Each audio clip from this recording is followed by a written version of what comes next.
유체동산 강제집행 현장은 여러분들이 상상하는 것보다 더욱더 긴박한 상황과 또 무시무시한 일들이 발생을 하곤 하죠.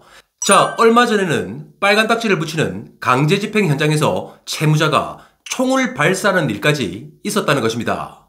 고려해도 안 될 때는 이성훈TV, 선불 없는 무료 의뢰 이성훈TV. 안녕하십니까. 돈을 받게 도와주는 돈도의 이성훈입니다. 채무자에게 돈을 받기 위한 수많은 법적 절차 중 거의 마지막 수단으로 채무자 집 살림살이에 빨간 딱지를 붙이는 절차를 진행하기도 합니다. 그만큼 채권자분들은 절박한 심정으로 수많은 비용과 시간을 써가면서 유체동산 집행 사건을 진행하게 되죠. 자, 하지만 아무리 돈을 줘야 될 채무자 입장이라도 여러 사람들이 자기 집 현관문을 강제로 열고 들어와서 빨간 딱지를 붙이고 또 이 방 저 방을 왔다 갔다 한다면 감정이 폭발하기 마련입니다. 그렇다 보니 서로 간의 수많은 이해관계와 또 그 감정들이 맞닥뜨리는 상황에서 칼부림 등의 흉기 난동이 일어나기도 한다는 거죠. 얼마 전 뉴스를 보면 강제 집행을 하는 현장에서 채무자가 총으로 실탄을 발사하는 등의 저항을 했다가 구속을 당하는 일까지 발생했다는 것입니다. 그 현장에서는 사제 총기와 실탄 그리고 도검 6자루 등이 같이 발견이 되었죠. 자, 이런 일들이 발생하는 가장 큰 원인은 크게 두 가지로 볼 수가 있을 것입니다. 그 두 가지는 집행 현장의 많은 경험과 그리고 법적인 지식이겠죠. 이게 무슨 말이냐면 채권자분들 같은 경우 지금까지 돈을 못 받고 또한 여기까지 온 것이 너무나도 화가 날 것입니다. 그렇게 감정이 격해 있는 상태에서 채무자의 집 현관문이 열리게 되면 이것저것 그냥 속된 말로 밥숟가락까지 전부 다 압류를 하고 싶겠죠. 만약 그런 상황에서 채무자가 집안에 있는 경우라고 해보죠.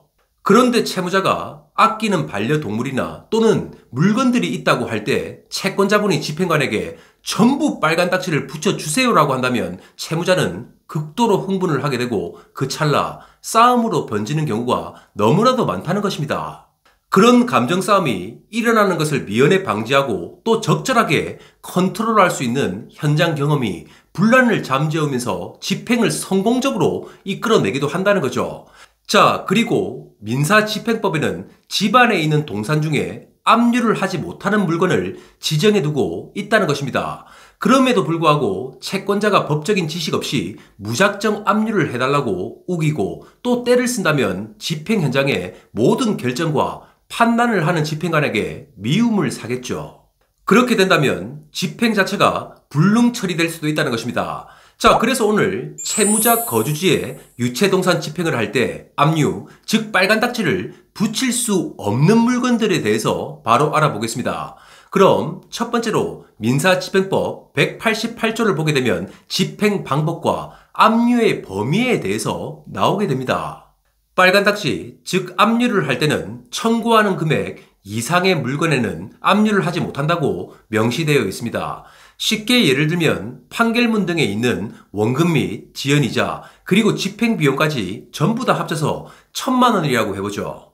자, 그런데 채무자의 집 문을 열고 들어가 보니까 생각했던 것보다 가전제품의 상태도 좋고 또한 명품의 기금속까지 압류할 물건이 아주 많은 겁니다. 하지만 그렇다고 하더라도 채권자가 청구하는 금액이 1,000만 원이면 그 금액을 초과해서 과다하게 압류를 하지 못한다는 거죠. 여기서 압류물의 가치를 정할 때는 새 제품의 가격이 아니고 감정가를 말하는 것입니다. 이 점 참고하시길 바랍니다.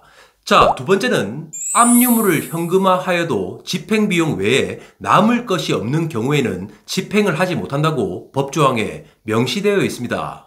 이것도 쉽게 예를 들면 채무자의 집안에 압류할 물건이 몇 개 없거나 또는 값어치가 나가는 물건이 없어서 경매를 해도 실익이 없는 경우를 말하는 것이죠. 법에 있는 내용을 해석해 본다면 압류를 하고 또 매각을 한다고 해도 채무 변제가 안 될 것 같으면 괜히 채무자를 괴롭히고 또 분란만 일으키는 유체동산 집행은 하지 말라는 것으로 해석을 해봐야겠죠.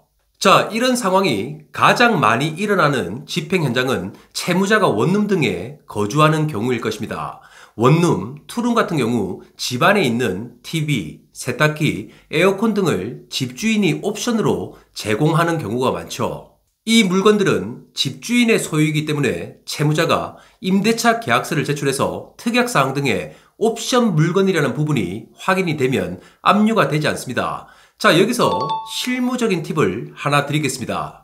위에서 말씀을 드린 것처럼 문을 열고 들어갔는데 압류할 물건이 두세 개밖에 없고 또한 감정을 해봐도 2, 30만 원 정도밖에 나오지 않을 것 같은 상황이라고 해보죠.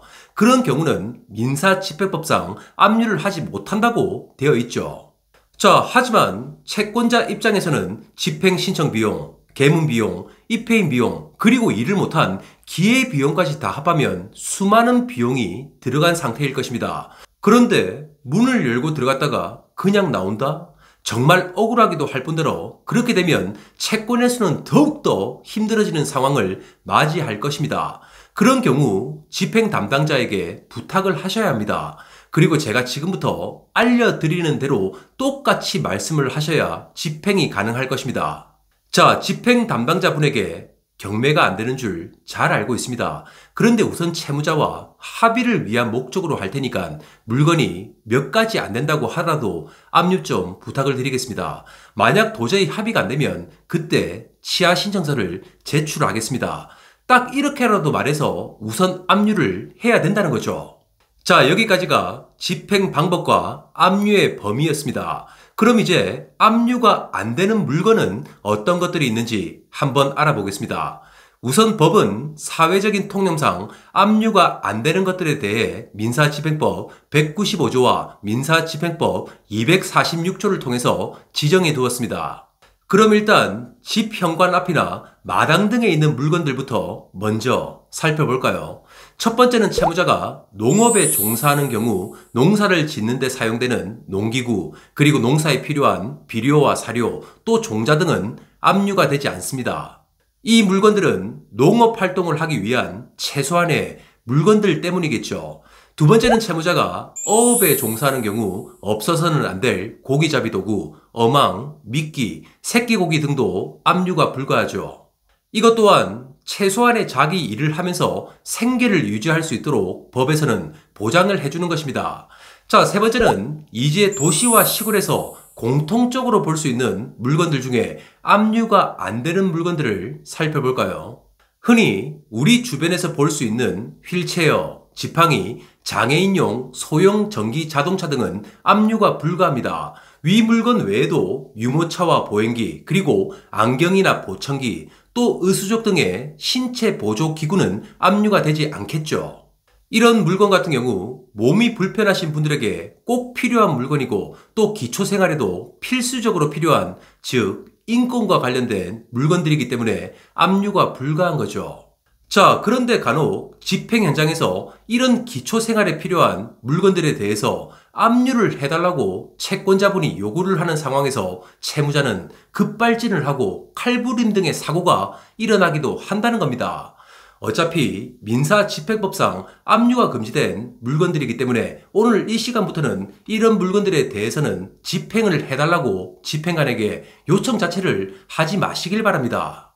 네 번째로 이제 채무자의 집 문을 열고 안으로 들어가 보겠습니다.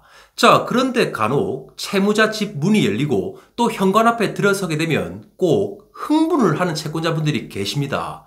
그간 돈을 못 받은 것도 너무 억울하고 또 이렇게 비용까지 써가면서 여기까지 왔다는 것이 정말 기가 막힌 상황이겠죠.